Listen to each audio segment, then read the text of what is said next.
Hello everyone, इस video में हम डिस्कस करेंगे ऑब्जर्वेशन थर्ड। कैंट का जो थर्ड ऑब्जर्वेशन है वो डिस्कस करेंगे। प्रीवियस वीडियो में हमने ऑब्जर्वेशन 1 और 2 कवर कर लिया था। इस वीडियो में हम थर्ड और फोर्थ ऑब्जर्वेशन कवर करेंगे। तो देखते हैं। थर्ड ऑब्जर्वेशन क्या है? Aggravation is quick, short and strong with rapid improvement of the patient.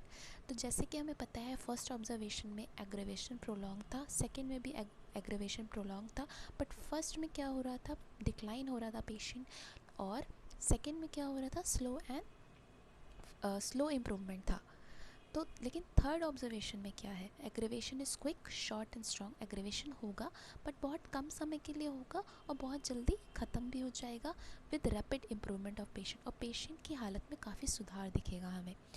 तो हम इस केस में कह सकते हैं improvement will be long, there is no tendency of any structural changes in the vital organ. Any structural changes that may be present found on the surface. This slight aggravation of symptom occurs in the first hour after the remedy in acute sickness and during first few days in a chronic case. तो इस case में आप कह सकते हैं कि aggravation जो था वो क्विक हुआ है, ठीक है। और सबसे अच्छी बात, एक्यूट केसेस में ये बहुत जल्दी होगा, और अगर क्रॉनिक केस है तो उसमें कुछ दिन बाद एग्रेवेशन दिखेगा, बट दिखेगा। तो यहाँ हम मान सकते हैं प्रोग्नोसिस इज़ वेरी गुड। हमें मेडिसिन को बिल्कुल डिस्टर्ब नहीं करना है, एक्शन ऑफ मेडिसिन को बिल्कुल भी डिस्टर्ब नहीं करना है, and it should be allowed to act. हमें काम करने देना चाहिए मेडिसिन को। तो यहाँ पे हम थर्ड ऑब्जर्वेशन में कह सकते हैं प्रोग्नोसिस वेरी गुड है।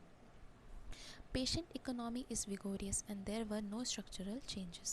This type of aggravation is most desired and is termed as homeopathic aggravation.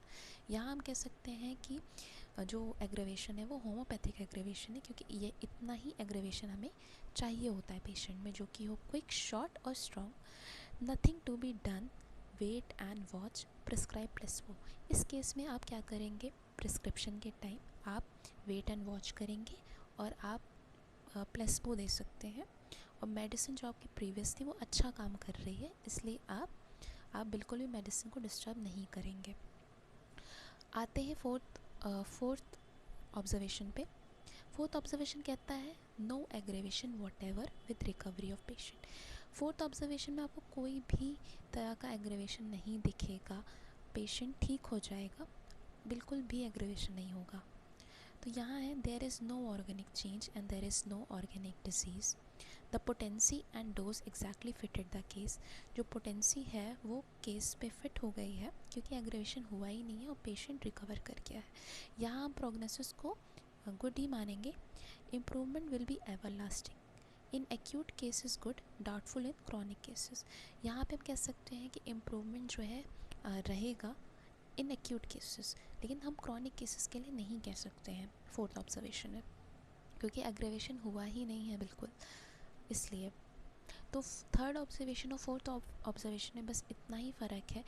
Third observation में एग्रेवेशन होगा, थोड़ा सा होगा, लेकिन फोर्थ ऑब्जर्वेशन में कोई भी एग्रेवेशन नहीं होगा, और इम्प्रूव पेशेंट दोनों ही केसेस में कर रहा है। यहाँ रैपिड इम्प्रूवमेंट हो रहा है, यहाँ पे पेशेंट रिकवर कर जा रहा है। तो ये दोनों चीज़ें आप याद कर सकते हैं, क्योंकि एग्ज़ाम में मेनली आपसे जो ऑब्जर्वेशन की जो की लाइन है वही पूछी जाती है। तो इस तरह से आप इसको समझ सकते हैं। और कोई भी आपको क्वेरी हो कैंट ऑब्जर्वेशन से रिलेटेड, या कोई भी लाइन आपको नहीं समझ आ रही हो, तो आप कमेंट में लिख सकते हैं। Thank you.